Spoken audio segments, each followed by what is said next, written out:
Merry Christmas, everybody. I hope you're doing great.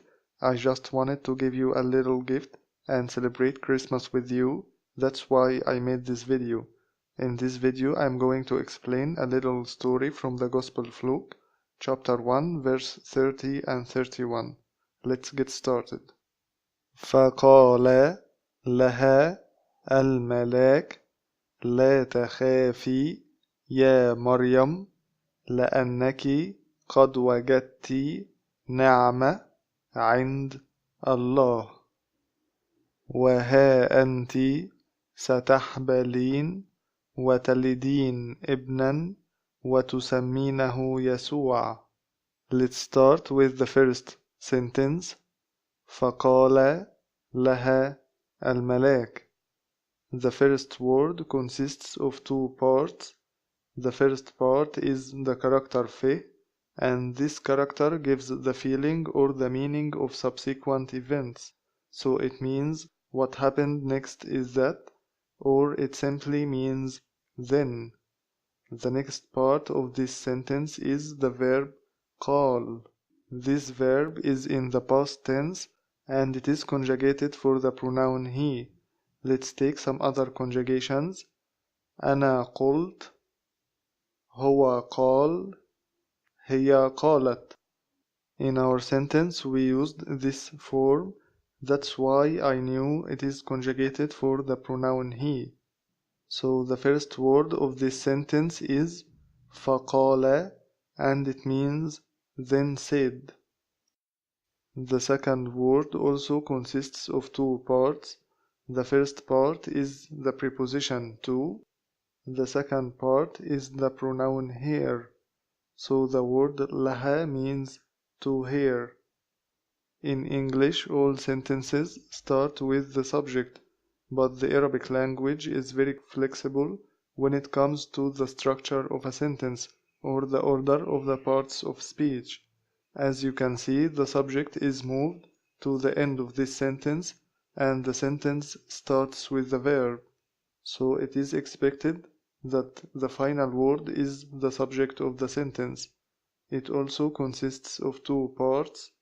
The first part is the definite article al, and the second part is the word malak, and it means angel.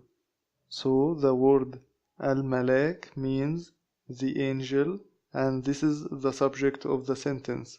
So the last word is the subject, and it can be replaced with the pronoun he. That's why the verb is conjugated for the pronoun he. This sentence literally means then said to her, the angel, or the proper translation is then the angel said to her. فقال لها الملاك. فقال لها الملاك. The second sentence is لا تخافي يا مريم. لا تخافي يا مريم. Let's start with this word. It is a verb in the past tense and it means to be afraid, and it is conjugated for the feminine pronoun you. I made a lesson about how to conjugate verbs in the present tense. If you haven't watched it yet, you can find the link in the description. Let's apply the rule in that lesson to this verb. أنا أخاف. هو يخاف. هي تخاف. أنت تخاف. أنت تخافي. أنتم تخافون. This conjugation is used in our sentence. Also, in the lesson of the verb conjugation, I mentioned that if you added the word لا before a verb, the sentence will be turned into a negative sentence. So, أنت لا تخافي means you are not afraid. In this lesson, I'd like to add one more thing, which is that if you have a negative sentence like that and you deleted the pronoun, it will be turned into a negative imperative sentence. لا تخافي means don't be afraid. Maryam means Mary. We always use the word ya before calling someone or mention their name. It's kinda like a method to draw the attention. So the final sentence means, don't be afraid, Mary. لا تخافي يا مريم. لا تخافي يا مريم. The third sentence is لأنك قد وجدت نعمة عند الله. لأنك قد وجدت نعمة عند الله. لأنك means because you. The pronoun you is feminine because the angel said this sentence to Mary, who is a female. The masculine word is لأنك. لأنك.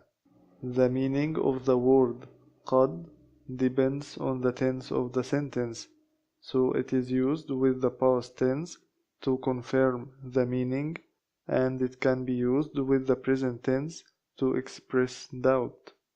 To know the meaning of the word قد, we need to have a look at the verb of this sentence, and let's see whether it is in the past tense or the present tense. The verb وجدت is in the past tense and it means found, and it is conjugated to match the feminine pronoun you. In this case, the word قد confirms the meaning, and the expression قد وجدت means you did find. نعمة means grace. The literal translation of عند Allah is at God, but the meaning in context is with God. The meaning of this sentence is because you did find grace with God. لأنك قد وجدت نعمة عند الله. Well, you can use this expression when something is lost and then you find it with one of your friends or something like that. For example, لأنك وجدت محفظتك عند صاحبتك. لأنك وجدت محفظتك عند صاحبتك. Now let's go back to the original sentence. لأنك قد وجدت نعمة عند الله. And of course you can see that this is a figure of speech and the real meaning is God gave you grace. Before I go on and explain the next sentence, I'd like to tell you that English and Arabic have something in common. They both can have one sentence with a single subject and many verbs that are conjugated to match this single subject. All the verbs in this sentence are conjugated for the same pronoun. The same thing happens here. Those three verbs are conjugated to match this single pronoun. Of course, I'm going to explain that in details later. I just wanted to give you the general concept. The sentence is وها أنت ستحبلين وتلدين ابنا وتسمينه يسوع. و means and, ha means here you are or here you go, and this is a filler word. It's not really needed because it doesn't add something to the meaning. Anti means you and it is a feminine pronoun. تحبلين is a verb in the present tense and it means to be pregnant. It is conjugated to match the pronoun you. When you add the character seen to any verb that has the conjugation of the present tense, the sentence becomes in the future tense. This is a very easy method to express the future tense in Arabic. If you know how to conjugate a verb in the present tense, just add the character seen to that verb and it will be in the future tense. So the word ستحبلين means will be pregnant. تلدين is also a verb in the present tense. It means give birth to. ابنا or ابن means a son. The word تسمينه consists of two parts. The first part is the verb تسمين.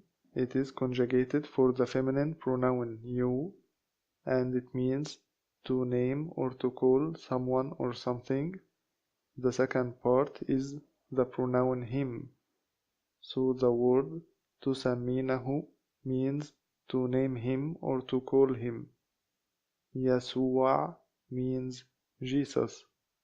The literal meaning of this sentence is, and you will be pregnant and give birth to a son and call him Jesus.